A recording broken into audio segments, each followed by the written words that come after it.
Open University.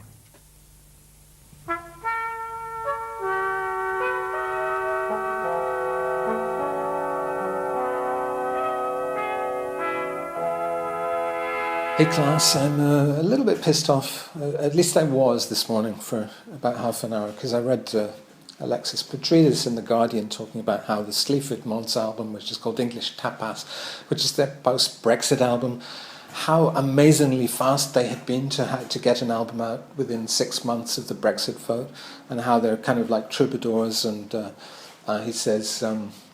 they're more or less the only people currently doing anything like this. You don't have to be a protest music obsessive forever howling at rock's lack of political engagement and sorrowfully invoking the spirit of Joe Strummer to find political engagement and sorrowfully to find it odd that this far, at least, an event in national life as cataclysmic and divisive as Brexit seems to have passed without any musical comment beyond the contents of this album, Gruff Reese's I Love You, and Mike Reed's UKIP Calypso. I made the first Brexit album. Somebody, if you're a member of The Guardian and signed up with it, go in there and comment under Petridis' piece. He knows who I am. He knows who Mummus is. He knows probably even that I have an album out called Scobberlotches. He probably hasn't listened to it. But Scobberlotches is the first Brexit album. It wasn't released domestically in Britain. That's not my fault. I was dropped by my British label a few years ago. They continue to put out compilations. We're actually planning, me and Cherry Red, we're planning a follow-up to Pubic Intellectual, which will be called Create, and will be all the creation material. All the creation albums, 7 of them came out in the 80s and 90s, with some extra bonus tracks, demos, unreleased material on the end of each CD. CD only, unfortunately.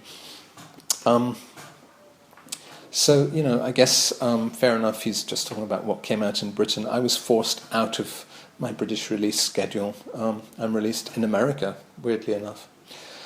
But also, I'm not... Sleaford Mods, the reference they make in this piece, the song BHS is embedded, and BHS...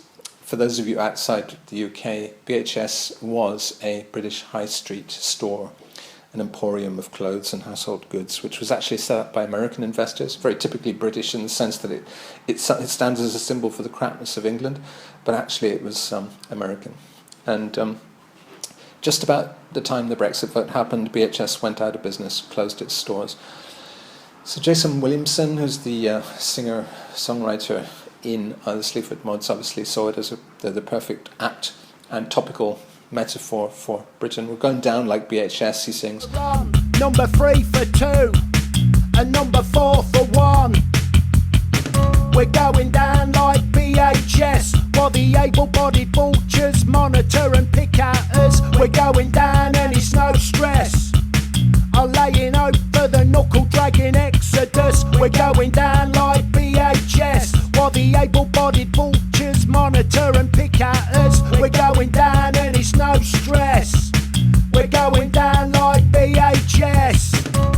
So it's a protest against surveillance and also the crapness of a kind of high street Britain. And the Sleaford Mods are very good. Like, nobody really does that better, summing up the crapness of Britain. Summing it up or celebrating it, that's what I really question. I was very influenced by the Sleaford Mods back in 2012. 2 full years before The Guardian even mentioned them. My song on the Sun Butler album, Spinoza, is a Sleaford Mods track. That's my take, my attempt to do a Scottish, all the references are Edinburgh references, Warriston Crematorium, Warrender Baths, Fetty's Gate. It references all those things, set in the video to a horror film called Fright Night. I walk the snigger path when I tiptoe through the tulips of my own grotesquely overweening self-regard. That's right, I am well hard, and if you fuck with Snugglebum, then the righteous retribution of everyone but the Millsbury fucking doughboy shall be thine. That's right, no cunt can be angry all the time, all the way from arsewipe to dinner time. That's right, not even if some other cunt has had his girlfriend in a pinch, in a clinch with curlicues that wobble in a cubicle down at Warrender Baths, like scenery in a sitcom with extremely few laughs. That's right, there are some things in this world not imagined at your business school. Derek William Donaldson. It's risible, perp, of Fetisgate. Have pity on your victims, the frightened, helpless policemen whose fate was so awful they had to remain silent, their pants down in evidence. In evidence, they all had vitiligo. Some say sly reptilians control our every wish by the application of a fishy coat of vinyl matte emulsion to our dreams, while others point at the pitiful figure of poor Sigourney Weaver on a small electric golf cart at Glen Eagles and say it's all the proof you need. A free will. I got their first Guardian, Petridis, only people who kind of started mentioning them in mid-2014 when they got trendy. You should have been listening to the SoundCloud tracks back in 2012 or even before. But it's funny that he should mention Joe Strummer, because I just watched the other night the documentary that Julian Temple made about Joe Strummer. I was never a Clash fan, didn't really follow the Clash at all. I didn't even follow the Pistols either. I'm very post-punk in the sense that it all starts for me with Joy Division magazine, Gang of Four, all those bands like that, the Slits. But Joe Strummer, actually there are points of reference in common, that he went to a private school like I did. He grew up in a lot of different countries, far more than I did. He was a diplomat's son, famously enough, and had the boarding school experience that I did of being sent back from these locations to an English boarding school. But he lived in South America, in Africa, in the Middle East, and in Europe. So you can see that, like Rock the Casbah, I was very touched by the fact that he weeps when someone tells him that Rock the Casbah, his song about the Middle East, has been used as part of the American bombing campaign. Good morning, Saudi Arabia. Kicking off Desert Shield Network, FM 107. And we started off rocking the Casbah. I saw him crying because he saw in the news a bomb, an American bomb, prepared to be thrown in Iraq, was reaching Rock the Casbah. He was crying. He told me, hey man, I never could think that a song of mine could be reaching as a death symbol in a fucking American bomb. The bombers, the troops, the Air Force people are actually singing Rock the Casbah. It becomes like an anthem for pressing the button and bombing people in Middle Eastern countries. We're going to rock the Casbah with bombs. This is the fine line you walk with irony. Of course he would weep when he heard that. He didn't want his songs to be associated with that. But I think the Sleaford mods walk that same line in the sense that they celebrate the crapness of Britain. They advertise and celebrate the crapness of Britain to British people. The BHS metaphor, we're going down like BHS, is going to mean nothing to anybody outside Britain, outside England even. There was one on Princess Street, the BHS stores. People in France, France have they have rappers, who are making very provincial, local references to France as well. It's something that people do, and you tend to get high viewing figures in your own country and absolutely zero outside. There's nobody in America listening to French rappers. Why would they be? They wouldn't get the references to TV personalities or whatever. There are still these very, and increasingly you could say, localized cultures. I'm not. I'm a citizen of nowhere, an artist of nowhere. I'm making references. My Brexit references on Scobolotchas. The first thing I reached for was Hergé in Brussels. Brussels. Of course it would be. Brexit is exit from Brussels, isn't it? So, Scobolotch's first Brexit track is Bashi Bazooks, which is Captain Haddock, a sinking ship. We're going down like a unicorn. Captain Haddock's ancestor has dynamited the ship after it's been taken over by pirates, and that was the metaphor that seemed apt for me. And then later I go into sort of critiques of American isolationism, critiques of Trump's facts problem, critiques of divisiveness. Year Zero is about divisiveness, everybody against everybody else. And the kind of cabin porn take is based on Walden, Thoreau. So that American backwoods isolationist mentality, survivalist mentality, to me it's all part of my canvas, and I'm not released domestically in Britain anymore, so this is the English have a problem with their provincialism, which is becoming an increasing problem. It becomes a scientific problem as well. I mean, I was just reading after getting annoyed by The Guardian, I went to the Financial Times and read about how Sellafield, which is the garbage can for the entire world's nuclear industry, is currently regulated by the European Euratom organization, will no longer have this kind of oversight after Brexit, and there'll be, just as Britain is going to become, threatened to become an offshore tax haven, it'll also be a haven for unregulated reprocessing of nuclear waste. And it's a great danger to the people of North England, including the Sleaford mods who come from Nottingham. Great. All those people who voted for Brexit are now going to be poisoned by plutonium, which is being reprocessed, possibly in dangerous and bad ways. I think the British are in love with the malady and not the remedy. And this is something I talked about when I left Britain definitively in early 2000. First time I left Britain after my 13 years in London, or 10 years in London rather. I left in 94 to go and live in Paris, because you could, because this was the golden age of freedom of movement, and from 93 onwards you could live as a European anywhere in Europe. But the second time I left, and the definitive leaving, happened in 2000 when I moved to New York, and thence to Germany and Japan. And I wrote a piece called Nasty British in Short, which was about basically kind of thumbing my nose backwards at Britain. So I've done what David Bowie did in 1974. I've left Britain forever. I'm not going to come back and live there. I'm expat, I'm ex-directory, I'm ex-British. The other thing I was reading about in the Financial Times this morning was research. They tend to do these very well-researched pieces, and there's a great piece, the long read, about... by the way, you can read the Financial Times even if you don't subscribe. They have a paywall, but you just have to see their front page, which you can do free. Copy and paste headlines, open them in an incognito window in Chrome, and you can read the articles. And there's a good piece about Geert Wilders in the Netherlands, who is, of course, a populist and is in favour of a Dexit, or whatever we're calling the Dutch exit possibility.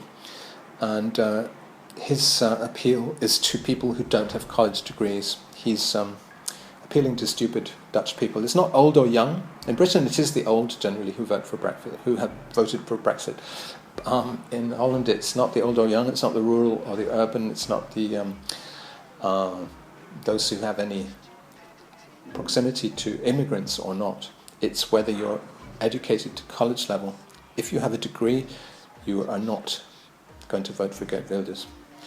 So, but the great thing is that all the other political parties have ruled out any coalition with him, and this is a proportional representation system where you have to enter coalition.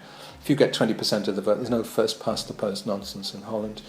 You have to be collaborative and do coalitions, and that's not going to happen for Geert Wilders' party. Same kind of counterbalance swings in France, where Marine Le Pen will be defeated by a coalition of all the other voters at the second round of the presidential. It's extremely unlikely that she could ever become French president, because there will be this counterbalance, tactical voting, which will kick in, unless something goes massively wrong.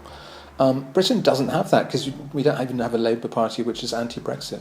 The Labour Party is trying to help the Conservatives. You have the Lords, which is to some extent rebelling right now against the Brexit scenario.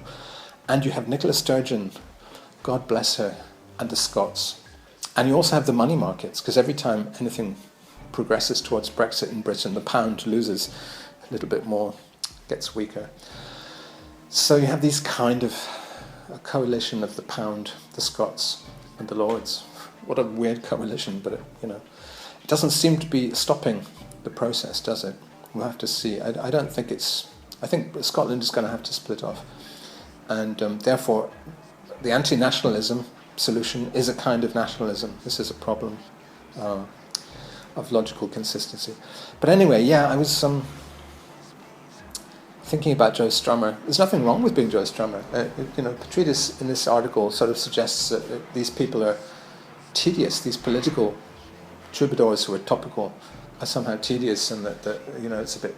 He sort of implies that it shouldn't happen or it shouldn't be interesting, and that they should, by all rights, be running out of steam by now. He starts off, in theory at least, Sleaford's moment should have passed. Fairly or not, artists with a willfully stark musical blueprint tend to be the subject of diminishing returns pretty quickly. It's true they do have a very bread and butter musical backing, drum and bass, bread and butter. I mean, it's just programmed drum tracks and a bass.